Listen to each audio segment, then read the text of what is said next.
Welcome to Career Tools. Today's topic, dealing with a personal problem, part 1 of 2.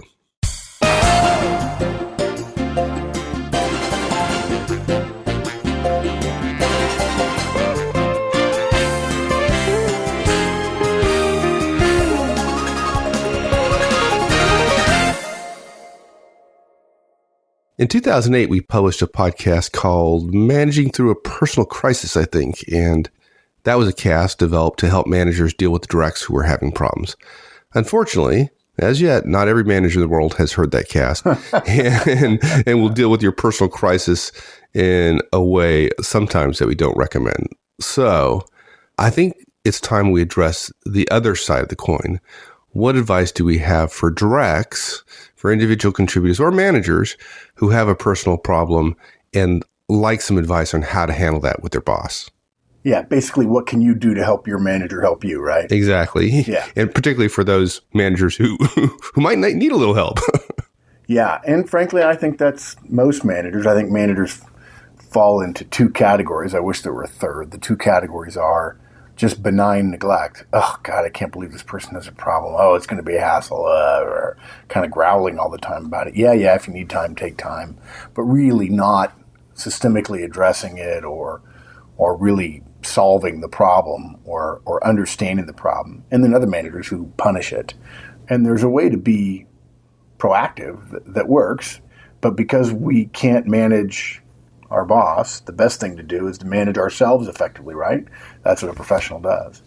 So when it comes to dealing with a personal problem, from your individual career perspective, when you have a child with cancer or a spouse who's sick or you're sick, or you have difficulties that affect your ability to be on time or your ability to do the work in some fashion, mental, emotional, spiritual, whatever, we have 5 recommendations.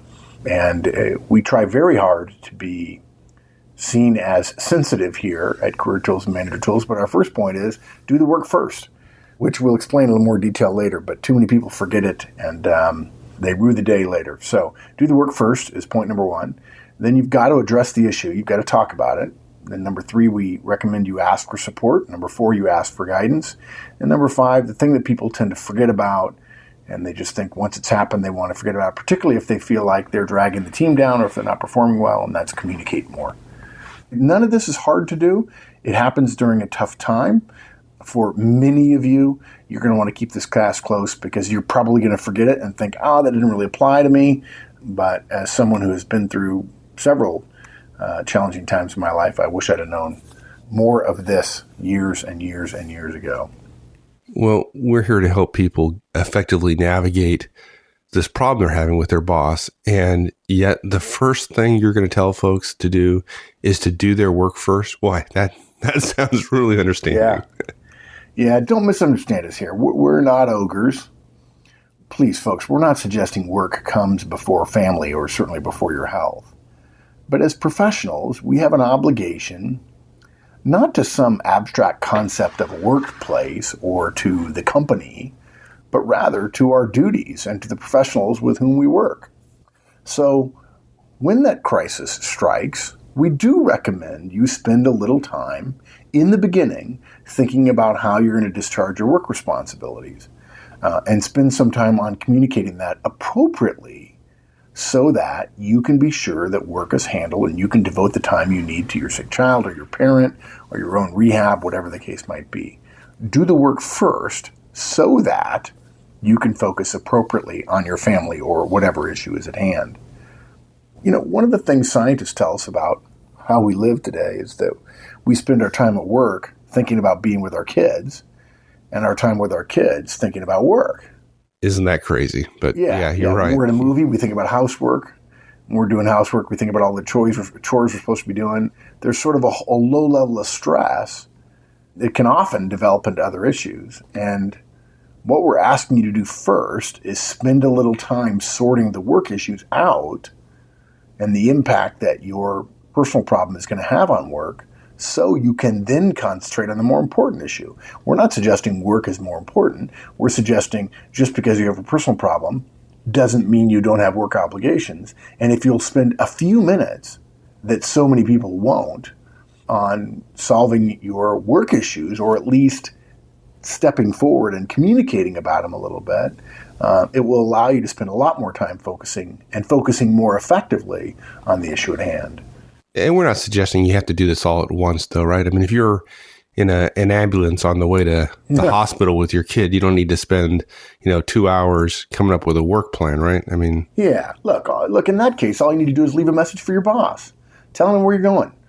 If you were my boss, I'd say, Mike, sorry I didn't get you. This is Mark. I'm on the way to the hospital with my son. I expect to be unavailable for a few hours. Nothing life-threatening, but as soon as I know something, I'll be back in touch with text or voicemail or email. Okay. Tell your boss where you're going, why you're going there, and whether you expect to be at work that day. And look, if you're in the ambulance on the way to the hospital with your child, you probably won't be going into work that day, but it depends. I remember one time somebody who had 5 kids once said, my station wagon, this was years and years and years ago, folks, before minivans. He says, my station wagon is the only one in our town that when it started up, it assumes it's going to the emergency room. Now, look, if you are in the ambulance, if you really can't face doing that, if you can't call your boss, lack of a relationship with your boss, totally focused with, ask somebody else to do it for you. You could ask a professional who's around the situation. You could say, look, here's my phone. My boss's name is so-and-so. Call him, please, and say, hey, this is the paramedic, and I'm with Joe Smith, and Joe's getting in the ambulance to take his son to the hospital. And the great thing about this is that once you've done that, now you don't have to worry about it. Now it's not that low-grade fever in the back of your head. Yes. And you can spend the rest of the day concentrating on your child's need or your spouse's need or whatever the emergency is at the time. Exactly. Look, in a scenario you obviously wouldn't wish on anybody, you might establish that your child is going to be in the hospital for several days. And at that point, you can call your boss again. Or, obviously, have somebody do it for you. And tell them that. And there may be some additional steps you can follow that we recommend also.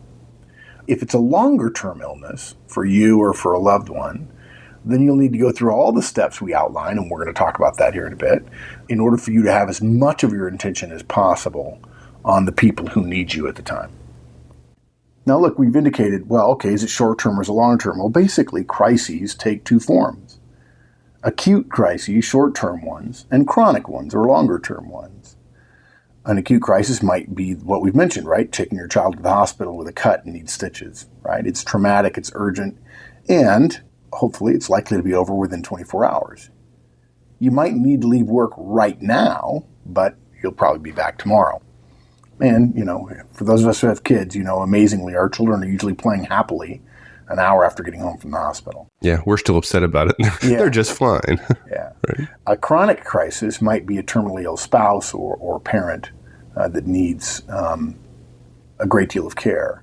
In that case, the crisis is going to be months, perhaps, and you might have to work part or full-time during that duration. And so the way we tend to recommend you think about your problems is to consider both the impact of the crisis and the duration of the crisis. So we've got a 2x2 matrix, short and long term, and low impact and high impact, okay? So let's go through all 4 possibilities and talk about what are reasonable or what's smart so that you can see how they're a little bit different. So why don't we start in my mind, reader's mind may be different, is the lower left-hand corner, which would be short-term, low impact. Okay. If you're hopefully going to be gone less than 24 hours, then it's usually enough to forward your phone to voicemail, right? And frankly, if you're not in the office, you don't have to do that because it'll probably get to voicemail sooner or later. You can put an out-of-office message on your phone and just tell your boss where you're going. And if you don't want to call your boss for some reason, or you try him or her and you get their cell phone and you feel like it's important they know firsthand, call somebody else you can get who's at the office and tell them, look, go find the boss. This is important. I'm in an ambulance with my son. Okay? I don't mean to pick on sons. Maybe I need to see daughter every once in a while. Now, look, it's usually enough to forward your phone to voicemail and do these things, right? Now, for those of you who are thinking, yeah, it might be usually enough, but you just don't know my boss. Look, we hear you. We understand that bosses can make a difference. We ask you to stick with us through the recommendations. We're going to have guidance on how your boss might behave and what you can do about it and how to approach that as we go through this, okay? Good. So short-term, low impact, pretty straightforward. Okay. So how about moving off to the right, long-term, low impact? So Right. chronic problem that has kind of a low impact. Right. So an illness maybe you have, your own illness, which is controlled well by, say, medicine or some sort of periodic rehab or something like that. In that case, you might have a few extra sick days, but in general, you'll be able to perform at work. Because you probably in those situations can accurately predict the effects that are going to be in your life, you can prepare for them. You may not know which day you're going to be sick, but if you know you're likely to take a few extra days, we recommend you consider cross-training a colleague on the most important parts of your job, and maybe what needs to do in any given weekly cycle. So many organizations have weekly cycles. Spend some time creating some work instructions. Now, interestingly, I mentioned this to somebody a while ago who was going to be in and out of work, and they said, well, that'll be more work. I said, well, I'm really sorry about that, but You didn't have the magic pill that day, huh? yeah, this is going to be more work. And if you're going to be out of the office, if you have professional obligations in an office and you are away for that office for more than a normal period of time, we'll leave it up to you to define normal, then you have to do some extra work to make things work smoothly. Otherwise, you're saying you're not important when you're there, so therefore, if I'm not there, it won't be any big deal. If you're important while you're there, then if you're not there, somebody else is doing your work. If you're not doing it, somebody else has to do it, and they're not going to do it as well as you, so you have some obligation to make it easier for them while you're gone, okay? Cross-train a colleague, okay? Create work instructions. Create a list of passwords and document files which are accessible so that when you're gone, other people can carry on without you. Consider making available some sort of situation where you're available to the phone for a few hours a day. Hey, if you're really smart, you do this well before you had the emergency or the sickness. I mean, this would probably be useful for anybody to do. Exactly. This is just professional sort of self-succession planning, right? Everybody else knowing what everybody else does. Okay. What about, let's move up the scale though, right? Okay, so now be short term. Okay, so something not lasting a long time, but having a fairly high impact. Right. An acute problem, short term, with high impact could be emergency surgery, a car accident. Maybe you're likely to be gone for a couple of weeks, and you literally have no way to do any preparation. In this case, as soon as you're able, make a list. You can have somebody else write it for you if you're in a hospital bed, of the urgent tasks that need doing. Now, some of you are sitting there saying, well, wait a minute, gosh, I feel bad. My job's so important. I probably should have done something about this beforehand. Yes, you should have. And we encourage you to do that as well. But in the event that you have not, if you can work out who could do the work for you, then tell them that too. Give them your password for your email and for your phone so your colleagues can get back to people who are trying to get a hold of you. Give all this information to your boss or have somebody do it for you. Yes, it's reasonable to be in a hospital bed and to ask your spouse to take some notes about what they need to communicate to your boss if you can't communicate to your boss. Okay? And we don't think it's fair for you to be, let's use the phrase, coherent, and to completely ignore work if you've missed a week or two of work. We think you have an obligation to communicate with someone, even if somebody from work comes to see you, and spend some time helping them over the hump that's caused by you being gone. We want you to be not indispensable, but important at work. We want your work to be valued. We want it to be inextricably linked to the value that your team or your group creates for the larger organization. And that means when you're gone, you're missed. And so when you have time, when you're missed, you need to make it as easy as possible on the rest of the folks. That makes sense. Okay. Now, the harder one, long-term, high impact. Yeah. A chronic problem with a high impact could be a long-term sickness or a surgery with a long recovery time, meaning you're off work for an extended time. Obviously, if you have preparation time, you're going to be exceptionally busy, okay? We would like to suggest that if you know a month in advance that you're going to have surgery and be out for 2, 3, 4 months, you're going to be incredibly busy in the next month, making it possible for things to continue without you. And let me give you an example of something related to this that I feel has gone poorly in the work world in the last 10 years. The number of women who are, to their great good fortune, having children. And I talk to a lot of women who worry about getting back to work quickly. It's great if you can do that. And yet part of it is because they say, I don't have time to prepare for being out. And I would argue that I know so many people, not picking on women here, but so many people who have gotten ready to go on vacation and have made vacation and have gotten everything done in the last week of work. I can't believe that a month before, knowing you're going to be out for a month or 6 weeks, that you can't spend an extra 2 hours, drop some of the less important stuff, and really focus on building a bridge over the period of time, the month or 2 months that you're out. I'm sure saying that will not endear me to some of our female listeners. I apologize for that. But I feel like if you're going to be out, if you know you're going to be out for a month or 6 weeks, good, it's okay. And you have an obligation to build a very strong bridge when you know months in advance that you're going to be out for that period of time. When you're out, be out. Focus on your family. And the way to do that is not try to take calls 3 days after you're home. Maybe spend a little bit of time, but rather also focus on your child and you and your husband and your family, and you can prepare for that in advance. You can work with your boss to create a plan to cover your work. You can work with your colleagues to create a plan. You can warn customers. You can warn colleagues, let them know who their new contacts will be. You will invariably be asked by people with whom you feel no obligation to be candid with where you're going. If that's a problem, because let's say it's not a joyful event like the birth of a baby, although you may prefer not to share that as well. Practice, this sounds corny, but practice a non-committal answer rather than being caught and being uncomfortable not answering the question. Let's go back to a little bit. You said work with your boss and colleagues to create a plan to cover your work. And I just want to stress a little bit that work with your colleagues. This is not a matter of creating a document and handing it to your boss and say, okay, here's all the things I do. Good luck with that, right? You can work with other members of your team and go to your boss with a plan on who's going to cover what you do when you're gone. Don't just dump it on your boss. Right. You know what you do. You know who's best on the team to do that work. I'm sure the boss has some ideas there as well, but you know enough of your job, you know the team well enough that you can make it easier for your boss by presenting a plan to him or her.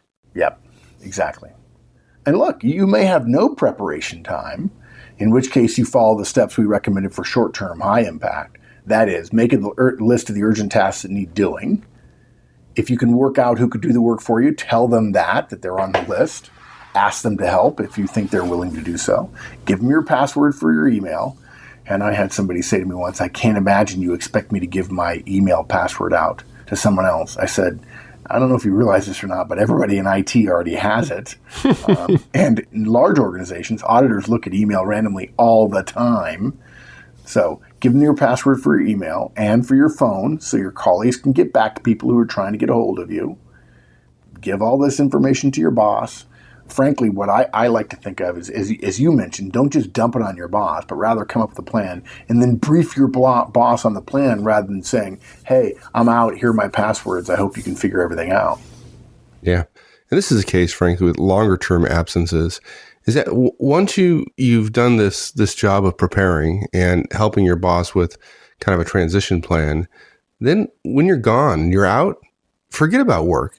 There's not much that you can do to impact it anyways. Forget about it. Do the work up front so that you can then focus on whatever recovery or illness or the birth or taking care of your child or whatever it is. Yeah, I think if you come back in 6 months, definitely you want to stay in contact, but forget about the details, right? And if you come back in 6 months, the place is going to be totally different. The stuff you were worried about, either they've totally blown it and they've come up with a new way to handle it and they've discovered not a great drop in quality, or they've done it just fine and there have been a couple of bumps and bruises along the way and they've discovered that it's not indispensable or critical. And you spending energy on it when you can't solve it doesn't do the organization, and certainly not you, any good. Yeah. And don't get us wrong here. We're not saying, don't communicate for the next 6 months. What we're saying is just forget about it on a day-to-day basis. We'll talk a little bit later about, checking in every once in a while. But certainly the day-to-day or week-to-week, get past it. Right. Look, your boss's responsibility is to the organization. It is to ensure her team is doing the work and getting results. The organization's responsibility is to shareholders and customers. Your responsibility is to yourself, your family, and your firm. You do have some responsibility for ensuring that your boss and the organization can continue to discharge their responsibilities. Okay. Now, what if your boss is a tyrant, though, right? She has no personal life and absolutely no tolerance for your so-called weakness. What do you do then? Yeah, I guess it's what if what usually works is an affront to her and her kingdom of servitude. There you go. Right, yeah. Look, we recommend you still follow the steps we're outlining. Keeping in touch, giving updates, ensuring work is handled in your absence is the easiest way to prevent a tyrant boss from finding anything he or she can fault you on. But look, there's nothing we can do here if your boss is a jerk. Others will tell you to try to manipulate him or her or come up with a clever plan that they won't see through, but we're not going to do that. You can't control your boss, and by the same token, we're not going to tell your directs to do that to you. We find that unethical. You can't control your boss. You can only control yourself, okay? Use the leverage you have, which is leverage on yourself. Behave professionally and know that sometimes, yes, even good deeds get punished, right?